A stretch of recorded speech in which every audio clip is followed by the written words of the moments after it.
Okay gamers, today we're diving into the summoning portal, and this isn't your everyday summon session. Only supporters can access it. The odds are crazy, 94% epics, 6% legendaries, and in that 6% we have absolute monsters like Duchies, Lord Fabian and Theodore. You know me guys, I couldn't resist the chance, so let's find out if these Prism Shards are magic or just another illusion. To begin with, I want to start with why I decided to buy Prism crystals again, okay?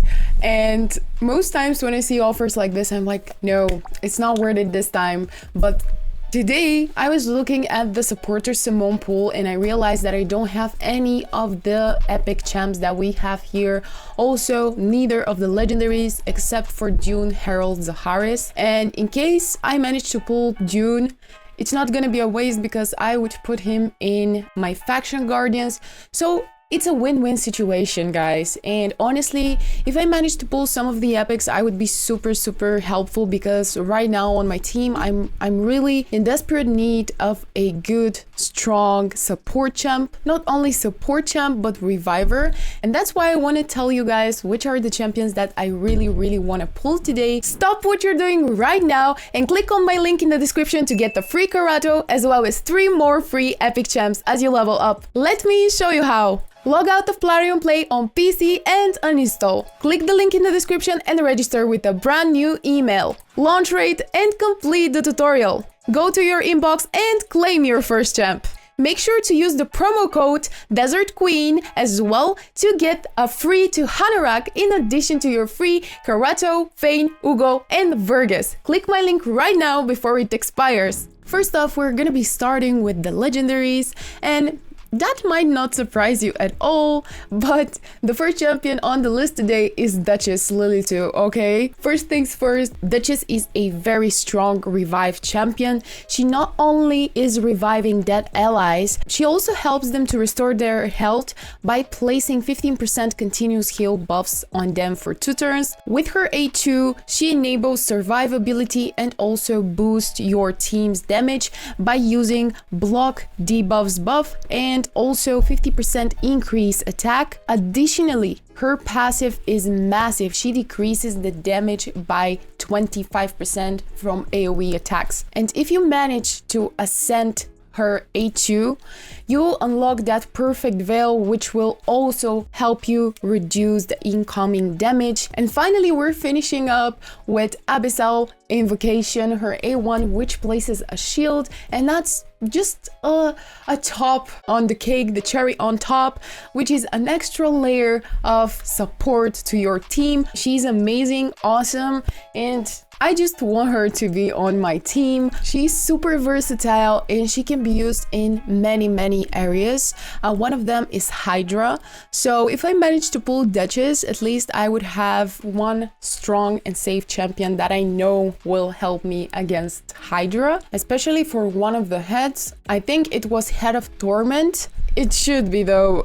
Since I'm not playing Hydra very much, I would say not at all, because for the moment it's just pointless, okay? I don't have the champions, I'm not strong enough, I don't have a good team setup, so that's why I prefer not to go against Hydra. You know, the max damage I can do there is 200k, and this is kind of not what we're looking for. So now if I manage to pull Duchess, I feel like things could change, because on my roster right now I have champions that have very great potential for Hydra. They're just not developed yet, and if I manage to pull Duchess, I would just see the hope, the lights on the end of the tunnel, okay? But yeah, this is the first champion that I'm really hoping to get. The second champion, of course, will not surprise you again at all, and this is Theodore, man. I would say that Theodore is one of the most strong champions in the whole game. Come on, man, he's one of the best support champ. Only his A2 can actually crush the clan boss. We're talking here about one of the best poisoners in the whole game. He places 2 5% poison debuffs and 25% poison sensitivity, which means the damage that he's dealing from poisons will double. And this is extremely valuable. Not only that, but he also places 30% increased speed buff on all allies for 2 turns. Even if we're looking only on that skill, it's extreme, like how strong it is. Not only he can speed run your team, but he also increases ally accuracy in battles by 50. And those are only his A2 and his aura. What are we talking about? Now, for example, when we see what he does with his A1, it's an AoE attack on A1, bro. I'm flabbergasted right now. He's extremely strong.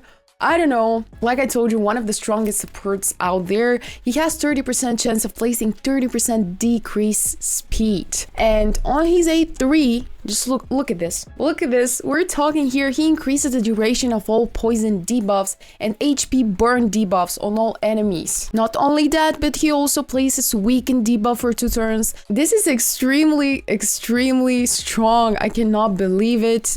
This is probably the first champ that I'm actually paying so much attention to on his kit. I'm realizing that he's so strong. It's unbelievable to me. So if this guy is on my team, it's over for you guys. I'm just joking, or maybe not. Okay. Anyway, guys, I feel like having such strong champions is a double-edged sword, because you're either gonna smack with them if you manage to build them right, or they're either gonna be sitting in your vault collecting dust because you don't have the proper equipment for them and you don't know how to use them right. So it's not only about pulling the strong champions, it's about knowing how to use them properly and how to build them correctly and having the right artifacts, okay? Because this is the most important thing. And now if I manage to pull him, I'd be actually super extremely happy. But the next problem is, would I have the artifacts for this guy? Right now, probably not. So this is why it's a double-edged sword. You know what I mean? I think you understand what I'm talking about. I'm really trying right now to focus mostly on just getting gear from Dragon's Lair, and I'm really hoping that soon they would open the event dungeon so I can get some pinpoints artifacts from there and just be able to give the power to my most powerful champions and just be able to, you know, unlock the potential of my strongest champions with the right gear. Otherwise, there is no point of me pulling this guy because I cannot use him. But yeah, we'll see what's gonna happen, guys. Okay, another champion that I can say that I really want, this is Doom Priest. Doom Priest for sure. Some of you said in the comment section below that every champion I see, I'm saying that they're good for clan boss. But man, we're talking here Doom Priest. This is one of the best champions for clan boss. And if I manage to get Doom Priest, man, clan boss nightmare, be ready for me because I'm coming. She can literally boost your team damage with this A2, places 50% increased attack buff, and the coolest thing about Doom Priest is her passive. She heals all allies by 7.5% of their HP and removes one random debuff from them at the start of every one of her turns. So on each turn she's removing one debuff, which means our team can actually perform better in clan boss because the team can resist the boss stun. So this is incredible. Now the next champion I would be really happy to get, this is Mausoleum Mage. He can really help with keeping my team alive, namely because of that increased defense and also his A3, which removes all debuffs from all allies, and he also heals allies by 10% of his max HP. Of course, in order for this to work and get the max out of him, we need to be building Mausoleum Mage with incredible amount of defense and speed. So again, there is the double-edged sword that I'm talking about. I think those are my top tier champs that I really want to get. I probably won't get them, okay? I perfectly know that, because what are the chances for me to get exactly what I want? Regarding the other legendaries, they're also amazing, so whatever comes through, I would get it, okay? But those were my top tier champs from the list that I really want to get. Maybe the last champion that I would add to this theme of favorite champs and top tier champs that I really want to get is Deacon Armstrong. Namely because he's really good against Dark Fae, and Dark Fae is the place that I'm currently stuck on. He's a great turn meter manipulator and also a great debuffer.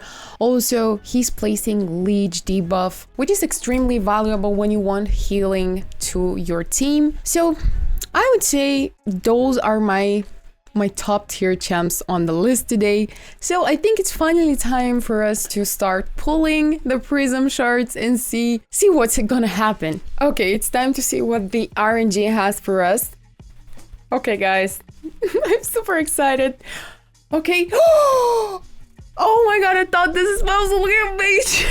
But this is Gorgoroth. Cool. Not who I wanted, but definitely usable. The cool thing is that he has aura in arena, so I feel like this champ is best for arena. Also, he has 50% chance of removing one random buff, sorry. He's also a turn meter manipulator and he places increased attack buff. And the most cool thing I feel is that he revives any dead allies with 25% HP and then heals all allies by 25. He can actually really help me out in arena and faction wars. This is the first place I'm gonna use this champion because I'm lacking any revivers, any supports from the Undead Hordes faction. And now with him on the team, we have the chance to progress a lot in faction wars, so it's great. All right, let's continue. We have 4 more guys. Okay. Okay, what do we have here? Mordecai.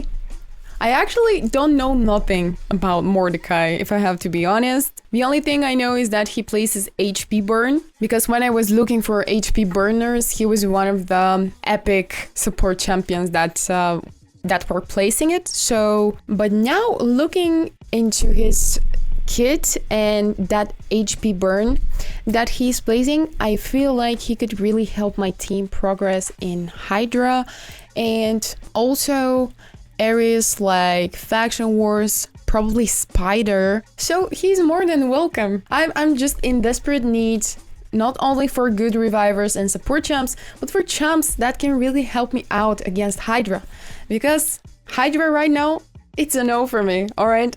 I'm not ready yet. So he's more than welcomed. And now we have 3 more guys. Will we strike gold? Is it our day today? Come on, I'm really hoping so. Okay. I'm not ready for this. Okay, we have another epic.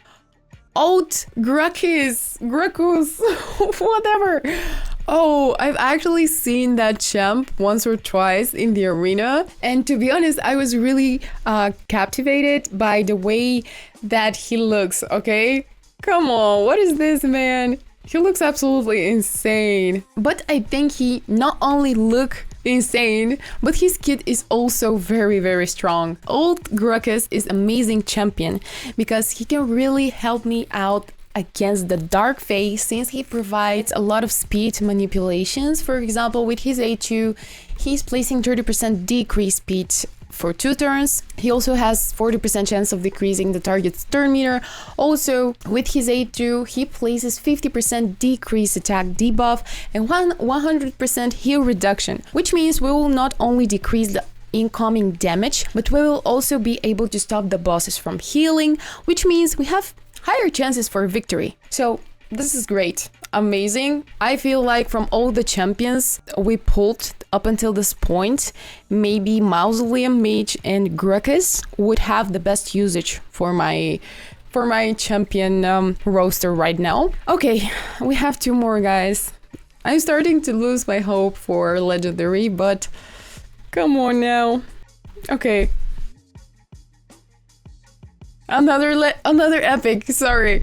Oh my god, in my head is only a legendary, and I got lost for a second. Wow, he looks amazing. I mean, just amazing.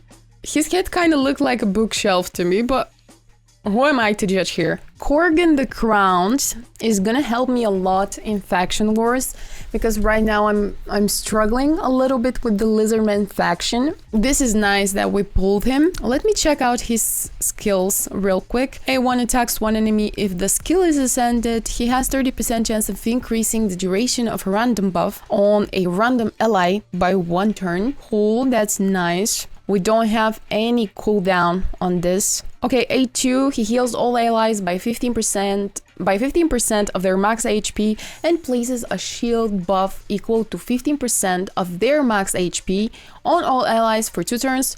Cool, cool. So we have a good support here. Places Perfect Veil and 50% increase attack buff for 2 turns on all allies whose attack is higher than their defense. Whoa, that's new. That's new and strictly conditional. Okay, interesting.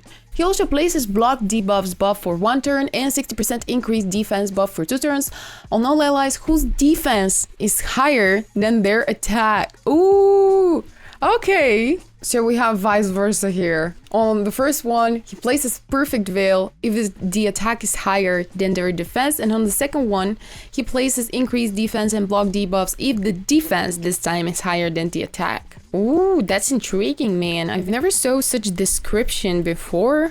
That's nice. Finally, the last available Prism Shard. Okay.